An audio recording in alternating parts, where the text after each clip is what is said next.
Hello नमस्कार प्रिय विद्यार्थियों, स्वागत करते हैं आपका। और देख सकते हैं फिजिकल केमिस्ट्री का ऑब्जेक्टिव क्वेश्चंस, जिसकी आपको याद आ रही होगी। केमिस्ट्री जो है आपका थोड़ा लास्ट में पेपर जा रहा है। हमारे इंस्टीट्यूट का जो मेन सब्जेक्ट है केमिस्ट्री, उसके कुछ महत्वपूर्ण ऑब्जेक्टिव क्वेश्चंस लेकर के आए हैं। किसमें कितना दम है, एकदम से वन शॉट में जांच लीजिएगा। जितने क्वेश्चन आपके सही जाएं उनको कमेंट में जरूर करिएगा, कमेंट में जरूर उनको लिखिएगा कितने प्रश्न आपके सही जाते हैं। जिसके ज्यादा जाएंगे उसको पिन करेंगे, ठीक है। देखते हैं, पहला चैप्टर है तुम्हारा सॉल्यूशन, इसको विलियन कहते हैं हिंदी में। इसका देखिए सबसे पहला ही question, the number of moles of solute present in 1000 gram of solvent is called, यानी कि 1000 ग्राम विलायक में उपस्थित विलय की मोलों की संख्या को क्या कहते हैं? क्या कहते हैं? मोललता कहते हैं। एकदम से क्या कहते हैं? मोललता कहते हैं। क्या कहते हैं? मोललता। अगर विलायक में यानी कि विलायक की 1000 ग्राम दिए हैं तो वो मोललता होती है, और विलय का 1000 क्या दिया है? मिलीलीटर या 1 लीटर दिया है, तो वहां पे आपका कौन सा टर्म होता है? मोलरिटी या फिर मोलरता। तो टर्मिनोलॉजी को थोड़ा सा ध्यान रखोगे, आंसर क्या हो जाएगा? मोललता, ठीक है। क्या हो जाएगा? मोललता। इसके बाद देखो, the molarity of pure water है, यानी कि शुद्ध जल की मोलरता का मान क्या होता है? शुद्ध जल की मोलरता का मान क्या होता है? 55.6। दोनों ऑप्शन सेम है, फर्स्ट एंड फोर्थ, तो इसमें से कोई भी कर लोगे। 55.6 क्या है? याद कर लीजिएगा। इसको निकाल भी सकते हो, लंबी प्रोसेस है, थोड़ा सा टाइम लगेगा। 2 नंबर में क्वेश्चन भी आ सकता है, find the molarity of pure water. तो इसके लिए आप इसको सॉल्व कर सकते हो, पूरा सॉल्यूशन करना, ये आपके घर के लिए काम है। इसको सॉल्व करोगे, find the molarity of pure water, ठीक है। अब देखो 55.6, अरे भाई वो चलता जा रहा है। तो अब देखो, अणुसंख्यता जो है किसका गुणधर्म नहीं है, या फिर atomic number is not property of, answer क्या? वेपर प्रेशर, ठीक है। यानी कि वेपर प्रेशर जो होता है तुम्हारा, वाष्प दाब होता है केवल। वाष्प दाब में अपेक्षिक अवनमन जो होता है वो तो तुम्हारा अणुसंख्यता के अंतर्गत आता है, लेकिन केवल वाष्प दाब जो है वो अणुसंख्यता के अंतर्गत नहीं आता। अगला देखो, sum of mole fraction of all components is always, mole fractions, ये क्या लिखा है? इसको साफ लिख देता हूं, थोड़ा सा स्लाइड में क्लियर नहीं लिखा, ये क्लियर नहीं लिखा, इसको साफ लिख देता हूं। Sum of mole fractions of all components is always, यानी कि किसी विलयन के सभी घटकों के मूल प्रभाजों का योग या मूल प्रभाज का योग हमेशा क्या होता है? ऑल कंपोनेंट्स, यानी कि सॉल्यूट और सॉल्वेंट जो हो सकता है उनके मोल फ्रैक्शंस का जो सम या समीशन जो है वो हमेशा क्या रहता है? 1 होता है। क्या होता है? 1, यानी कि x से कह सकते हो प्लस x भी जो है, अगर ये पहले का मोल फ्रैक्शन है ये दूसरे का, तो इसका वैल्यू हमेशा 1 आएगा, ठीक है ना। क्या आएगा? हमेशा 1 आएगा। मोल fraction of first component plus mole fraction of second component जो है वो हमेशा 1 आएगा। कैसे आता है? मान लो कि जैसे फर्स्ट कंपोनेंट क्या हो जाएगा? n1/n1 plus n2 plus n2/n1 plus n2, ठीक है। n1 प्लस n2 इसका ये नीचे आ जाएगा, और ऊपर क्या रहेगा? n1 प्लस n2, ये कट जाएगा तो ये क्या आ जाएगा? 1 आ जाएगा, ठीक है। तो ये इंपॉर्टेंट ऑब्जेक्टिव है, याद करिएगा। सरल क्वेश्चन ऐसे ही आते हैं। अगला देखो, अगला देखो, कुछ रिस्पॉन्ड नहीं कर रहा, क्या दिक्कत है? एक बार रुकेंगे थोड़ा सा, 1 सेकंड है, अभी देखिए।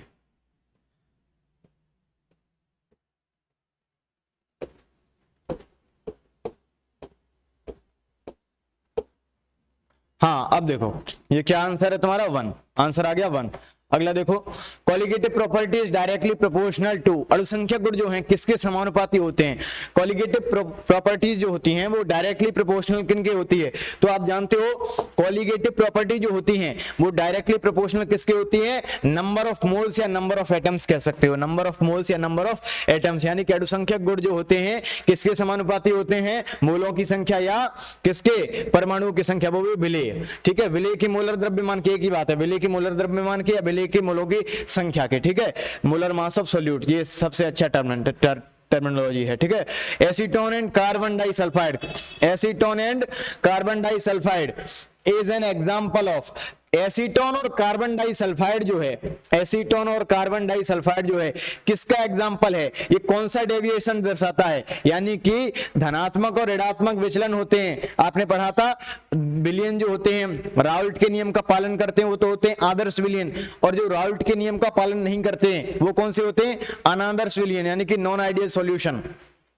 नॉन आइडियल सॉल्यूशन में कुछ तो होते हैं वो पॉजिटिव डेविएशन दर्शाते हैं राउल्ट लॉ से, और कुछ होते हैं वो नेगेटिव डेविएशन दर्शाते हैं, यानी कि कुछ धनात्मक विचलन और कुछ ऋणात्मक विचलन। तो धनात्मक विचलन का एक उदाहरण दिया है, धनात्मक विचलन या पॉजिटिव डेविएशन का एक उदाहरण एग्जांपल दिया है। क्या एग्जांपल दिया है, क्या एग्जांपल दिया है, carbon disulphide plus acetone, carbon disulphide plus acetone, या यानी इनका सॉल्यूशन किस किसका, कार्बन डाइसल्फाइड और एसीटोन का, solution of carbon disulphide and acetone, ठीक है ना।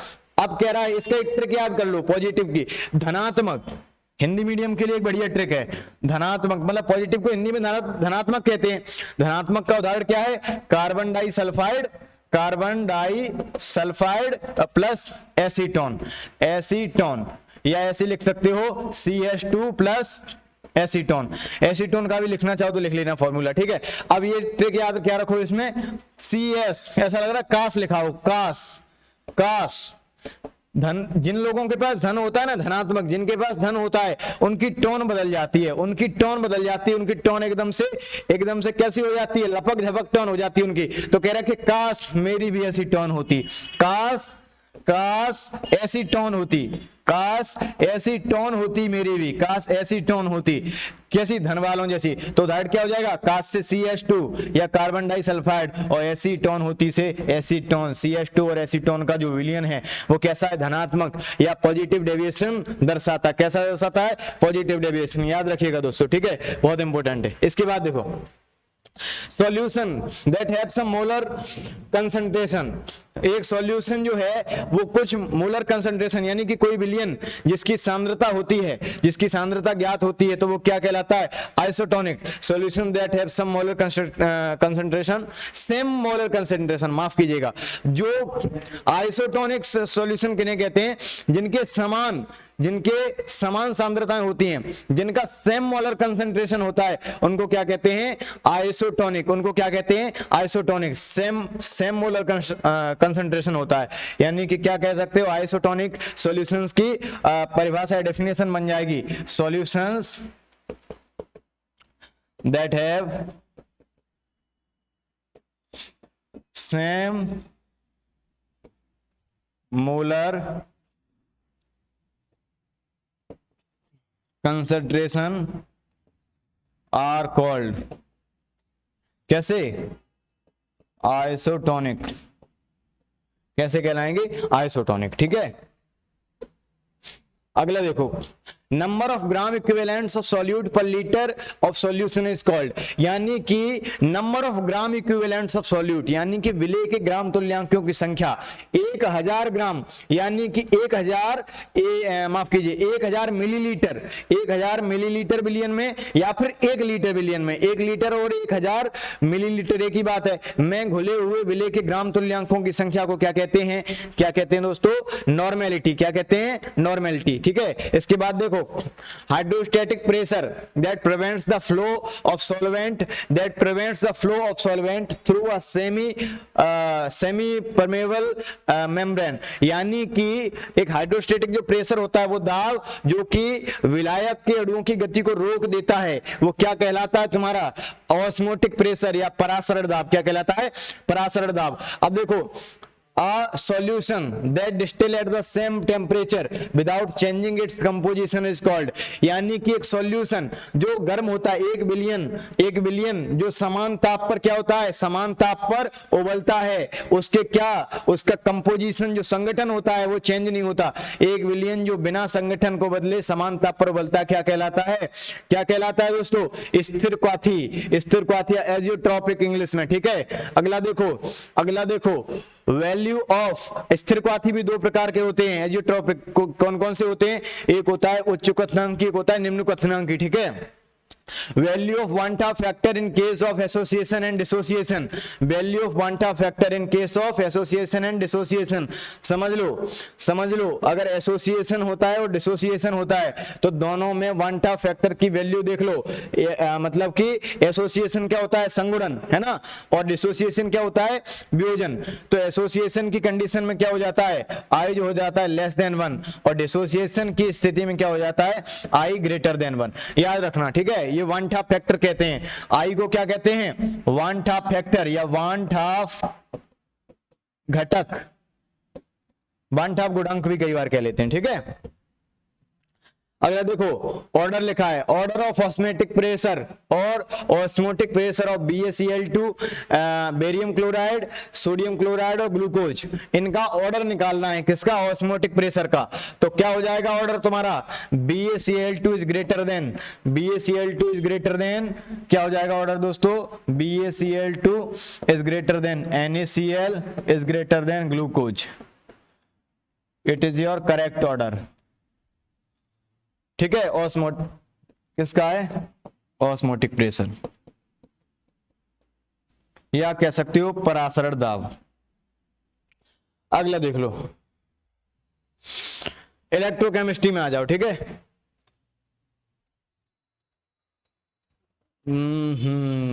स्लाइड में ही गड़बड़ी आ गई, ठीक है। क्या लिखा है, फ्लोइंग द सेल, चलो वैसे ही बता देते हैं। यानी कि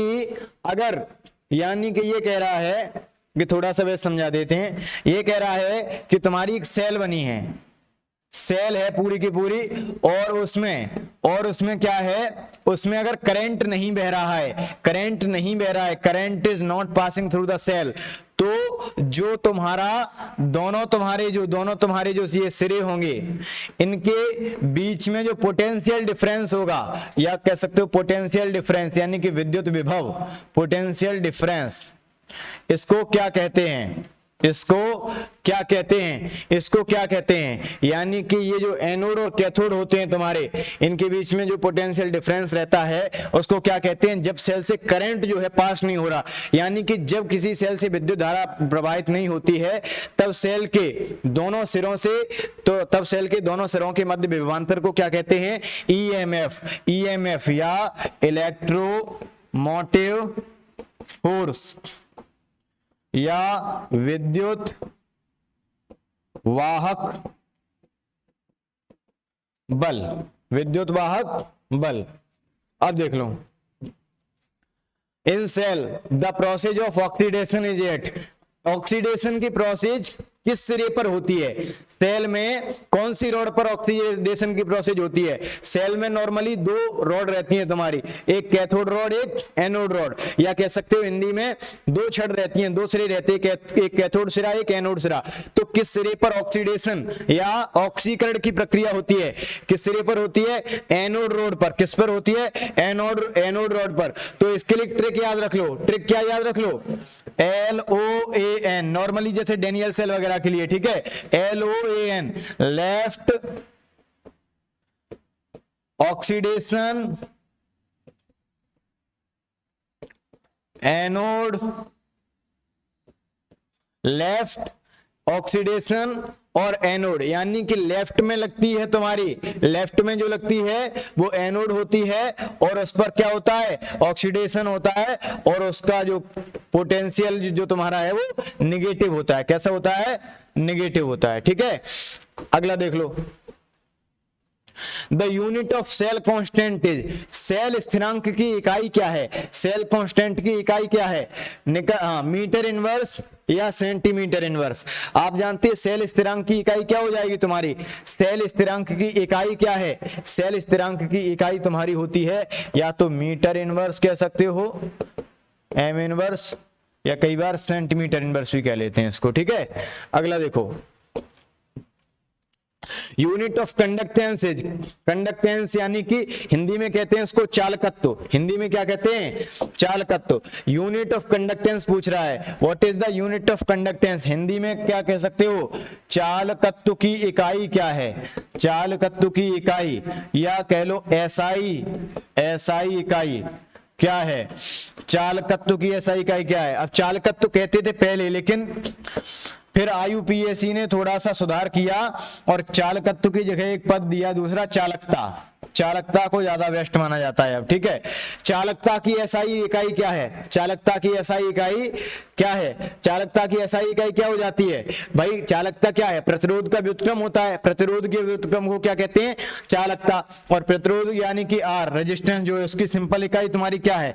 ओम। इसका क्या कर दो? इनवर्स कर दो। क्या आ जाएगा? Ohm inverse. ओम इनवर्स के लिए आईयूपीएसी ने एक बड़ा अच्छा नाम दिया, उसको अब नाम दिया है साइमन। क्या दिया है? साइमन। तो चालकता की इकाई क्या है? साइमन या ओम इनवर्स। साइमन या ओम इनवर्स। साइमन या ओम इनवर्स, ठीक है। अगला देखो, the process of rusting of iron is, the process of rusting of iron as, यानी कि process of rusting of iron as यानी कि लोहे का संक्षारण, हिंदी में लिख देते हैं लोहे का संक्षारण। कैसी प्रक्रिया है? लोहे का संक्षारण, लोहे का संक्षारण डॉट डॉट डॉट प्रक्रिया है। क्या ये ऑक्सीकरण है? क्या ये अपचयन है? क्या है? तो लोहे का संचारण क्या होता है तुम्हारा? ऑक्सीकरण होता है, या अंग्रेजी में क्या कह सकते हो? ऑक्सीडाइजेशन। ऑक्सीडाइजेशन, ठीक है। तो लोहे का संचारण जो है यानी कि रेस्टिंग ऑफ आयरन क्या है? ऑक्सीडेशन है। ऑक्सीडेशन यानी कि रेस्टिंग ऑफ आयरन तुम्हारी कौन सी प्रोसेस होती है? ऑक्सीडेशन। अगला देखो, 1 फैराडे वैल्यू ऑफ इलेक्ट्रिसिटी, यानी कि 1 फैराडे वैल्यू जो होती है इलेक्ट्रिसिटी की, उसमें क्या रहता है? 1 फैराडे की वैल्यू क्या रहती है? 1 फैराडे की 96,500 कूलम है ना, 96500। इसको कई बार, इसमें कई बार एनसीईआरटी में इसके लिए एक और दूसरी चीज लिखी है, 1 फैराडे इक्वल टू एनसीईआरटी में 96,500 की जगह 96,487 भी लिख देते हैं, यानी कि 96487 भी लिख देते हैं एनसीईआरटी में। इसको कहते हैं, इसको पढ़ते हैं फैराड, नहीं है ये फैराडे। फैराडे स्पेलिंग गलत हो तो सुधार लेना, ठीक है, या हिंदी में तो सीधा है ये फैराडे। इसको पढ़ते हैं फैराडे, ठीक है। और इसकी जो तुम्हारी यूनिट है, यूनिट क्या है? कूलाम मोल इनवर्स, ठीक है। एक फैराडे में कितने कूलम होते हैं? 96,500 या 96,487, ठीक है। 96500, ठीक है, ये कर लो, या ये थोड़ा और बेस्ट हो जाता है, ये एनसीईआरटी में लिखा है तुम्हारा एज इट इज, लेकिन बड़ी संख्या है तो उसमें कोई बड़ा अंतर नहीं पड़ता है। अगर जहां पे न्यूमेरिकल सॉल्व करते हो तो ये थोड़ा सरल बना देता है उनको। क्या बना देता है? सरल बना देता है। अगला देखो, What is effect of dilution on specific conductivity? Specific conductivity जो होती है तुम्हारा, विशिष्ट चालकत्व होता है, विशिष्ट चालकता, उस पर डाइल्यूशन का क्या प्रभाव पड़ता है? मृदु करोगे अगर विलयन को तो क्या प्रभाव पड़ेगा उसका? डिक्रीज हो जाती है, कम हो जाती है, ठीक है। Unit of molar conductivity, what is the unit of molar conductivity? बहुत सिंपल है, ohm inverse centimetre square mole. Unit of molar conductivity क्या है? Ohm inverse centimetre square mole inverse. Molar conductivity की यूनिट, मोलर कंडक्टिविटी की unit क्या है? Ohm inverse centimetre square mole inverse. Ohm का चिन्ह भी बना सकते हो, सेंटीमीटर स्क्वायर मोल इनवर्स, ठीक है। और अब तुम्हारी ऐसे करके ओम inverse centimetre square mole inverse, molar conductivity ज्यादा आती है, ठीक है ना। तुल्यांक की चालकता जो है इक्विवेलेंट कंडक्टिविटी, उसको बताने की ज्यादा जरूरत है नहीं, सिलेबस में उतना ज्यादा वेटेज नहीं है उसका। अगला देखो, ये भी चला गया तुम्हारा। हाँ, तो अब ये क्वेश्चन ये था कि a reaction in which oxidation and तुम्हारा ऑक्सीडेशन और तुम्हारा जो अपचयन जो होता है, यानी कि ऑक्सीकरण और अपचयन दोनों जहां पर होते हैं, दोनों जिस रिएक्शन में होते हैं, तो वो रिएक्शन क्या कहलाती है? What is the name of reaction? तो रेडॉक्स रिएक्शन जो होती है, रेडॉक्स रिएक्शन जो होती है उसमें ऑक्सीडेशन और रिडक्शन दोनों होता है, ऑक्सीडेशन और रिडक्शन दोनों होता है। रेडॉक्स शब्द का ही अर्थ है, रेडॉक्स में आरई रिप्रेजेंट करता है, आरईडी रिप्रेजेंट करता है किसको? रिडक्शन को। इसको हिंदी में कहते हैं अपचयन, और OX रिप्रेजेंट करता है ऑक्सीडेशन को। किसको? ऑक्सीडेशन को। हिंदी में कहते हैं इसको ऑक्सीकरण, ऑक्सीकरण। अगला देखो, अब रिडॉक्स रिएक्शन का एग्जांपल आप डेनियल सेल में देख सकते हो, है ना। उसमें दोनों तरह की रिएक्शंस होती हैं, रेडॉक्स रिएक्शन, है ना। अब देखो, the device obtained by joining two electrodes called as, दो इलेक्ट्रोड्स को जोड़ दो, दो सिरों को, दो रॉड्स को जोड़ दो जो इलेक्ट्रोड का काम करती हैं, उनके बाद जो डिवाइस बनती है उसको क्या कहते हैं, सेल कहते हैं। अगला देखो, YKNO3 is used for salt bridge, यानी कि लवण सेतु में KNO3 का यूज क्यों किया जाता है, लवण सेतु में पोटेशियम नाइट्रेट का यूज क्यों किया जाता है, क्यों किया जाता है, speed of K+ and NO3- ions जो होते हैं इनकी स्पीड इक्वल होती है, इसलिए ये लवण सेतु का काम ढंग से कर सकते हैं, तो यानी कि सॉल्ट ब्रिज का काम कर सकते हैं। सॉल्ट ब्रिज में इनको यूज किया जाए तो सॉल्ट ब्रिज अच्छे से काम करेगा। Which property remain unchanged in metallic conduction, metallic conduction में या धात्विक चालकता में कौन सी प्रॉपर्टी जो है अनचेंज्ड रहती है, जो कि परिवर्तित नहीं होती, बदलती नहीं है, केमिकल प्रॉपर्टीज। कौन सी, केमिकल प्रॉपर्टीज, ठीक है। फिजिकल प्रॉपर्टीज बदल जाती हैं लेकिन केमिकल प्रॉपर्टीज अनचेंज्ड रहती हैं। अगला देखो, rule by which the solubility of partial soluble salt can be determined, यानी कि कौन सा ऐसा नियम है जिसकी सहायता से आंशिक चालकता को, पार्शियल सॉल्युबल सॉल्ट यानी कि पार्शियल सॉल्युबल सॉल्ट्स जो होते हैं, आंशिक घुलनशील जो लवण होते हैं, उनकी सॉल्युबिलिटी यानी कि घुलनशीलता या विलेयता को निर्धारित किया जा सकता है। कौन सा रूल होता है तुम्हारा, कोलरॉस लॉ। कोलरॉस लॉ होता है अनंत अनुता पर, किसी अनंत अनुता पर मोलर चालकता वहां पे निकालते हैं, ठीक है। अगला देख लो, substance that ionize in solution called as, जो सब्सटेंस हमारा सॉल्यूशन में आयनाइज हो जाता है, आयनों में वर्गीकृत हो जाता है, आयनों में बट जाता है,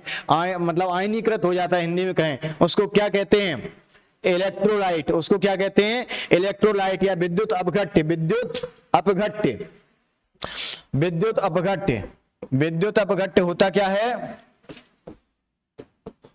विद्युत अपघट्य क्या होता है, आयनों में घुल जाता है, आयनों में बदल जाता है कि सॉल्यूशन में, ठीक है। ये भी दो प्रकार के होते हैं, एक होते हैं दुर्बल या कमजोर, एक होते हैं प्रबल। एक कौन से होते हैं, प्रबल, ठीक है। तो दुर्बल में तुम्हारा वही हो जाएगा, एसिटिक हो जाएगा, एसिटिक एसिड हो जाएगा और अमोनियम हाइड्रोक्साइड हो जाएगा, ठीक है। ऐसे करके कुछ प्रबल वाले उनके भी एग्जाम्पल देख लोगे, इतना समय नहीं है कि सारे के सारे कराएं। केमिकल काइनेटिक्स के कुछ देख लो। The rate of a chemical reaction depends upon, chemical reaction की रेट किस पर डिपेंड करती है, एक्टिव मास पर। किस पर करती है, सीधे सीधे एक्टिव मास पर, यानी कि किसी रासायनिक अभिक्रिया की दर जो है सक्रिय द्रव्यमान के समानुपाती होती है। और देखो, specific rate constant of a first order reaction depends upon, यानी कि प्रथम कोटि की अभिक्रिया का, प्रथम कोटि की अभिक्रिया का स्पेसिफिक रेट कांस्टेंट जो होता है वो किस पर डिपेंड करता है, टेम्परेचर यानी कि ताप पर करता है। The unit of rate constant of zero order reaction, यानी कि शून्य कोटि की अभिक्रिया के दर स्थिरांक का मात्रक क्या होता है, शून्य कोटि की अभिक्रिया के दर स्थिरांक का मात्रक क्या होता है, mole litre inverse second inverse, mole litre inverse second inverse. सबका याद कर लीजिएगा, सबके दर स्थिरांक यानी कि रेट कांस्टेंट का जो यूनिट है वो याद कर लीजिएगा, जीरो ऑर्डर का भी, फर्स्ट ऑर्डर का भी, सेकंड ऑर्डर का भी, ठीक है। अगला देखो, the rate constant of a reaction is increased by which factor, rate constant होता है किसी रिएक्शन यानी कि किसी अभिक्रिया का दर स्थिरांक जो होता है किसके द्वारा बढ़ जाता है, ताप के द्वारा। ताप बढ़ाओगे तो दर स्थिरांक बढ़ जाएगा। Half life period of first order reaction is, first order reaction का जो हाफ लाइफ पीरियड है, हाफ लाइफ पीरियड अर्धायु काल जो है, अर्धायु काल जो है, half life period of first order reaction ये किस पे डिपेंड करता है, concentration of reactants, concentration of product, या इन दोनों पे करता है या किसी पे नहीं, यानी कि अभिकारक की सांद्रता पर या फिर उत्पाद की सांद्रता पर या फिर दोनों पर या फिर किसी पर नहीं। तो आंसर क्या हो जाएगा तुम्हारा, वो निकल गई, स्लाइड निकल गई, ठीक है, स्लाइड निकल गई। तो आंसर क्या था, अभिकारक की सांद्रता पर, ठीक। What is the order of given reaction, यानी कि 2HI चेंज हो रही है H2 + I2 में, इसका ऑर्डर क्या है, ये कौन सी ऑर्डर की रिएक्शन है, what is the order of given reaction, second order यानी कि द्वितीय कोटि की अभिक्रिया है। The order of reaction is found to be in complex numbers, real number, both या नन ऑफ दिस। तो आंसर क्या हो जाएगा तुम्हारा दोस्तों, आंसर हो जाएगा तुम्हारा रियल नंबर्स, कॉम्प्लेक्स नंबर में कभी नहीं हो सकती है। अगला देख लो, रियल नंबर आंसर हो गया। द नंबर ऑफ एटम्स और molecule participate in rate determine step is called, यानी कि दर निर्धारक पद में कोई अभिक्रिया जब बहुत सारे पदों में होती है तो उसके दर निर्धारक पद कौन सा होता है, जो मंद गति से होता है, उसमें भाग लेने वाले अणुओं या परमाणुओं की संख्या को क्या कहते हैं? मॉलिक्यूलरिटी, या फिर मॉलिक्यूलरिटी क्या कहते हैं? क्या कहते हैं? मॉलिक्यूलरिटी कहते हैं, आणविकता हिंदी में। अगला देख लो, A reaction whose rate doesn't depend on the concentration, एक ऐसी रिएक्शन, ऐसी अभिक्रिया जिसकी दर जो होती है, जिसकी दर जो होती है सांद्रता पर निर्भर नहीं करती है, विकारक की सांद्रता पर, वो जीरो ऑर्डर रिएक्शन होती है। जीरो ऑर्डर रिएक्शन की दर जो है सांद्रता पर निर्भर नहीं करती है, क्योंकि सांद्रता की घात जीरो के समानुपाती होती है, तो 1 आ जाता है, वो निर्भर ही नहीं करेगी। ठीक है, अगला देखो, unit of rate of reaction. Rate of reaction की यूनिट क्या है? What is the unit of rate of reaction, यानी कि दर, अभिक्रिया की दर की जो इकाई है वो क्या है? Mole litre inverse second inverse. Mole litre inverse second inverse. Mole litre inverse second inverse. Mole litre inverse second inverse. ठीक है, अभिक्रिया की दर क्या है? Mole litre inverse second inverse. तो जीरो ऑर्डर की रिएक्शन जो है उसका जो रेट कांस्टेंट है उसकी भी यूनिट यही रहेगी तुम्हारी। थैंक यू सो मच, आप सपोर्ट बनाए रखिएगा, निश्चित रूप से बहुत अच्छा कंटेंट